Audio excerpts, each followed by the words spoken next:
What's up, Battleriters, and welcome to another tips and tricks video. Today we're going to be talking about Lucie, the expelled alchemist. If not dying when you're supposed to, and believing the biggest lie in Battlerite is your thing, then Lucie is the champion for you. Let's move on to her Battlerites and then we can get straight to the tips and tricks. For round 1, I like to take Potency. However, if they have any sticky melee characters like Freya, I'll take Blast Shield. I don't think Chaos is that good and it's too situational. For round 2, you can choose between Adhesive Component and Alacrity, but I've personally found more success with Alacrity, so that's the one I like to take. In round 3, you can afford some variation. Weakening Toxic is good against high regen teams, Hysteria is a great pick if you find yourself really needing your E, and Swift Roll is a good pick if you find yourself using R to dodge abilities. For round 3, I pick and choose depending on how the game is going. For round 4, I like to take Vampiric Toxic. The passive heal is really helpful for survivability. For round 5, I like to take Sticky Goo. This Battlerite maximizes ult damage. Tip number 1 is a simple tip. For the love of all that is good in this world, please hit your abilities as Lucie. The clip in the background shows you what happens when you miss your E, your Q, just everything. It's bad. There are only 2 abilities that you can really afford to miss as Lucie, and that's your left click and your right click. Everything else is high cooldown and absolutely needed to survive.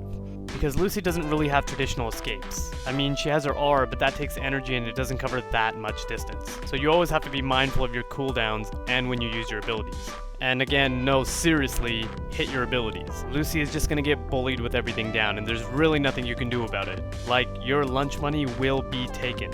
Next up is Lucie's EX abilities. Lucie's EX abilities are awesome.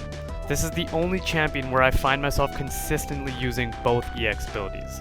Her EX left click is essential for her to do damage, because when Deadly Injection explodes, it deals 24 damage. If you can keep Deadly Injection, keep Toxic on your enemies, and keep left clicking them, they're going to take a lot of damage. And I mean, enemies can avoid the damage by using invincibility frames, but I mean, they're using iframes to avoid something that is so easy to reapply. Seriously, get good at using this ability. It is absolutely essential. Lucie's EXE is similarly good. First of all, it's a Petrify. Second of all, it's AoE. Her EXE and her regular E are what make Lucie such a good control freak. Use this to petrify enemies that you're not focusing so you can go for the other one. Or you can stop the fight for a few seconds to save yourself or your ally and get your cooldowns back. Seriously, this ability is so versatile. I find myself using her EXE and her regular E all the time. These 2 abilities are what make Lucie so annoying to play against. She can keep pushing you out of the fight constantly, and unless your teammate or teammates are ready for it, they're screwed.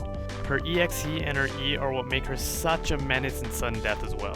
She can panic you into the fog, or knock you out into the fog with Q and petrify you out there. Honestly, I'm just getting triggered thinking about it. Tip 3 is all about Lucie's ult.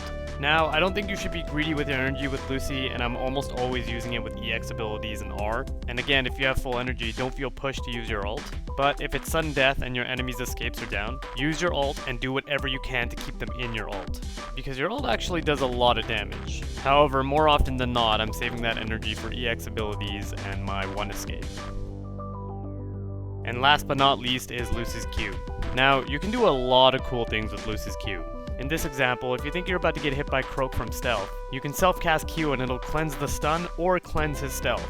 You can also cleanse a material, and in cap if you time it right. And again, if timed properly, you can cleanse Sirius's Petrify as well.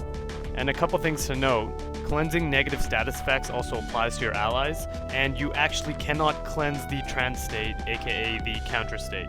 You can also use Q to knock back enemies by dropping it in between you and the enemy, or you can knock enemies into allies' abilities, and even knock the orb away from enemies or enemy abilities. Just like her EXE, this ability is so versatile and so important to know how to use properly. And honestly, playing Lucie essentially requires you to have knowledge of other characters to do well as her, and it's more so than other champions. Anyways guys, that's all the tips and tricks I have for you today. I hope this video helps you play Lucie better because she is not beginner friendly at all. Again, if you liked the video, feel free to subscribe and like, and don't be afraid to let me know who you want to see a guide for next, and how you would build Lucie. Thanks for watching, and I'll see you guys in the arena. You crazy mother...